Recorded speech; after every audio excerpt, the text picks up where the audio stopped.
बहन हे चल चल जीरा ये बहन मैं जो देखती हे चल चल जीरा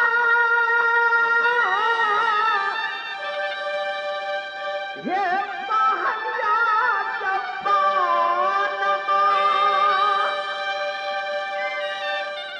हे मुखपा मैं देखती स्याही ये छाई ये कुशला सुनाए ये कुलसा खिया की हे दिल की है बेटी है चाहिए है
दीदी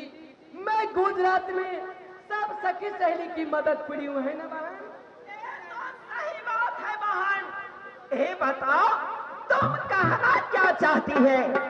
मैं गुजरात में सब सखी सहेली की मदद पड़ी हूँ। आज मेरी भी दिल में लालसा लगी है कि सब सखी सहेली मेरी मदद पूरो और मेरे साथ में यहाँ से कहाँ चलो हरिद्वार मेला में। दीदी क्या कही बहन? जितने सखी सहेली है वो हरिद्वार मेला करने के लिए जाएगी। हाँ बहन। अरे बहन तुम तो कभी चौकट से बाहर नहीं हुई है, आज हरिद्वार मेला करने के लिए कैसे जाएगी बहन? इसलिए तो मैं सबकी मदद मांग रही हूँ दीदी। अरे बहन ये बताओ हरिद्वार मेला जाने से क्या होगा? देखो बहन हरिद्वार मेला जाने से जिस सखी सहेली को शादी हो गई है और गंगा माँ में स्नान करके और भोले पर जल ढार के अपना बालक मांगे दीदी। और जिस सखी सहेली को शादी नहीं हुई है गंगा माँ में स्नान करके भोला पर जल ढार के अपना स्वयं मांगी बहन। सच कहती है बहन, जिस सहेली को लड़के बच्चे नहीं हुए हैं अपने लड़के बच्चे मांगेंगे। हाँ, जिस सहेली को शादी नहीं हुआ है अच्छे दुल्हा मांगेंगे। हाँ, है ना बहन? हाँ। तो कैसे जाएगी बहन? देखो एक जादू की नाव और एक जादू की बालक बनाओ दीदी और यहाँ से तैयारी के जल। सच कहती है बहन। आयु नट्टा आई सारी सोच पाहिना आई कंचनी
बालक भी तैयार हो गया हाँ दीदी। और जादू का नौका भी तैयार हो गया। अब यहाँ से हरिद्वार मेला चलो बहन। चलो दीदी। आज जल्दी से चलियो बहिनिया, आया पानी आई महानिया से ले जा। अरे जा, या पानी महानिया से ले जा। रे जा, जालती से चलियो, तेरी ना लगा पियो रे।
हमार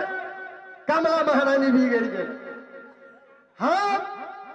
जाल फेंकते फेंकते थाई गई नहीं एको गो मछली पड़े नहीं नौका चले से नहीं भैया के बोलबे भैया हो तोरी की करे छावनी करनाली पीछे आवा जल्दी सी ना हम थाई गेल छी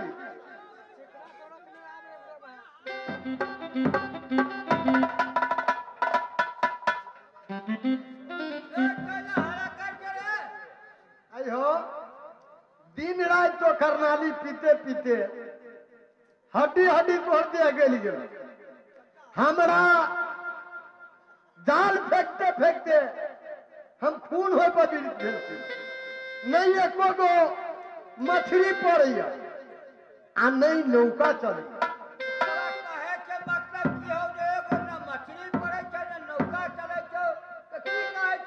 हम यह कहे छियो तोरा देह पर कमला महारानी के अबै हो कमला मैया के हम सेवक हमर विचार करिया दसई है कनिया टोड़ के देखतो तीनों तो सतमीय हो हाँ हम देखे छिए हथोड़ के कमला मैया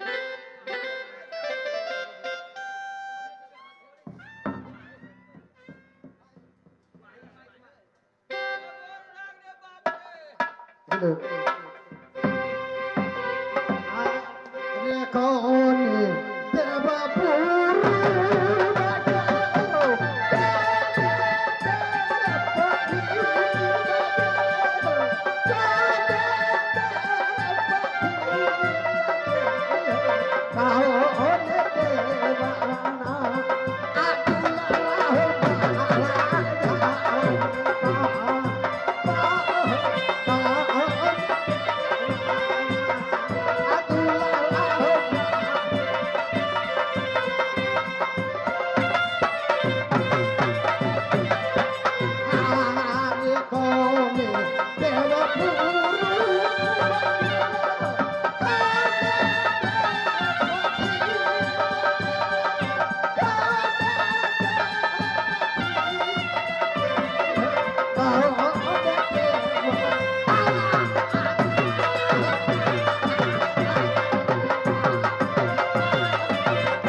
मछली पड़े हमरा नौका चले सुतले सुतले देखे कहियो नहीं बात जिंदगी में देखने छो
नहीं हमरा एको गो मछली पड़ैया आ नहीं नौका चलैया सेवक तो दोनों भाई मिलके हमर पूजा मान ले रहले ह खसी बेच के खा गेल छे तोरा घरारी पर बाबू भंटा के गाछी में बाजो बाबू ए माय कमला भंटा के गाठी नहीं रो बाबा तो की चाहे था आज सप्तमी के दिन है माय हम उसके आठम तोरा पूजा देबो तो देही पूजा की नहीं हम देबो झूठ नहीं बोल झूठ बोले से अपना बाप पचर तोहर नौका जा विजय भगत चलते बाबू हाँ चल ठीक है जाय छुआ बाबू हम जा दोहाई सरकार के छी ओ बाबा दुहाई सरकार के जी भक्ता बाबू दोहाई सरकार के बेटा सरकार हमर घर हमें पारे कनिया रह गेली घरे हम एली यहाँ के दुआरे सरकार बड़ा दुख के से आई की बात कह हमरा जल्दी सरकार देखियो हमरा शादी कैला भेल 10 बरस बुझलिए आ जहिया से शादी करके कनिया के ले लिया तहिया से खरे के खरे है सेवक खड़े के खड़े हो ए गांव में पहलवान सब बड़ घूमै छै बाबू गाय है किनारे पे ठाड़े मुझे साफ नारी भक्ता बुझाइए है खरे होना नहीं से बात नहीं है खोल के कह ओ बाबा ओकरा अचरा नहीं खुले है अचरा नहीं खुले छौ तोरा घर में हसुआ खुरपी ना से काट के भी बाबू भाई तो माथे भक्ता से भक्ता है ओ खिला दे साफ साफ खोल के कहो तो खोल ओ सरकार धिया पुता नहीं होय छै कोन उपाय होते घरवाली के लाल छ तो नहीं तो घरवाली के लावे पड़तो बाबू हमरा होते नहीं होते तो तोरे हो दिया पुता लाभ ही करते लावे पड़तो ना भागिया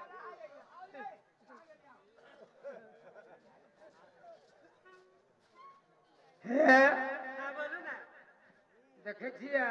कते लोग सब हंसे है चलो ना बड़ा सुंदर भक्ता आयल नरहिया में दुर्गा पूजा के दुर्गा माई के मंदिर का गाड़ी में भक्ता बड़ जानकारी बुझाई आओ हम देखवा दे ललियो हो बाबा कहां घरवाली बाबू मारा छाड़ देने वाले देख तो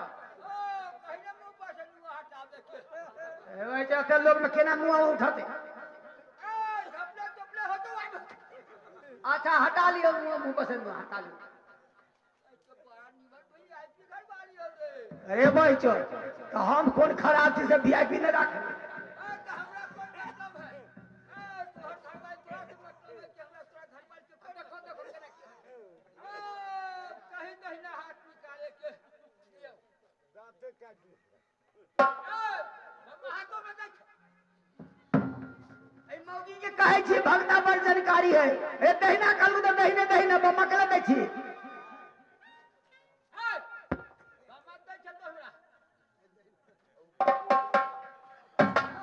ए वही जो भक्ता बस 10 बरस से एला भए हम कहियो हाथ पर नहीं चतली बहू के दीदी कथी भइया ई भक्ता है कि भक्ता के छर है हां हमरा हाथ में दांत काट ले देखो तो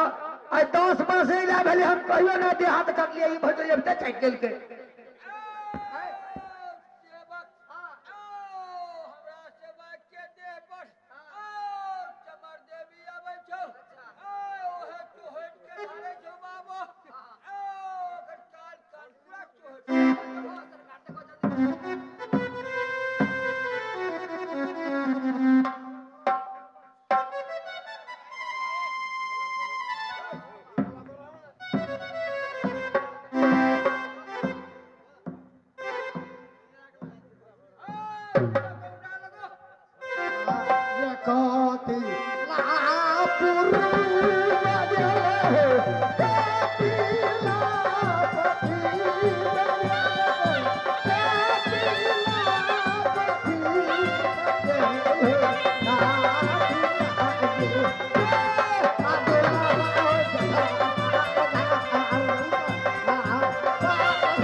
ए भाई ढोलकिया वही तो हैरान हो छी भर दिन हम ढोलकिया रख ले ढोलकिया रख दे हो तोरा छोड़ दी कि नहीं छोड़ा ढोलकिया तोरा की दै छौ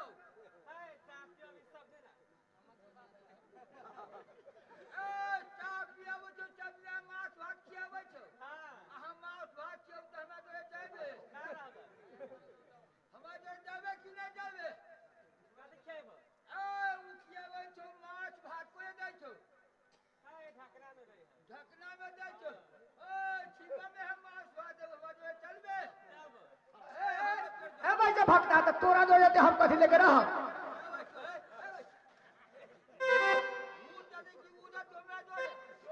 हमरा पागल करके धा देती भक्ता तोरा भूत छोड़ावेला काली कथी कहलियो केना कहे करे चाहिए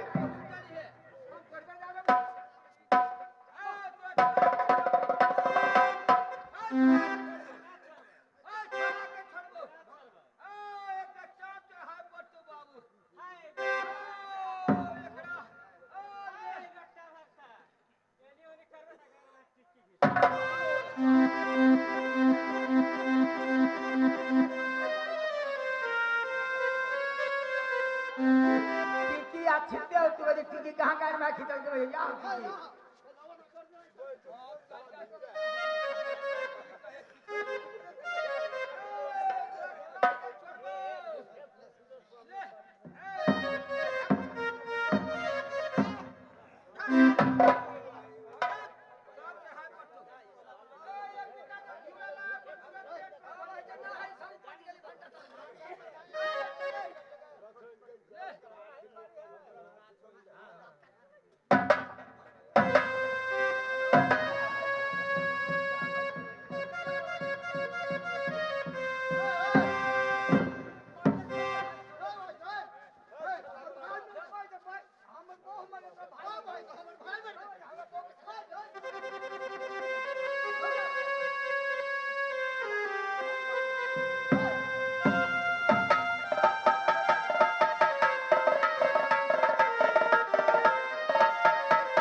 ठीक भेल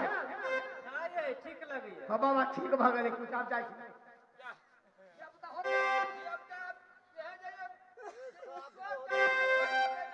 बाबा हमरो कहियो कहियो दर्द करे आय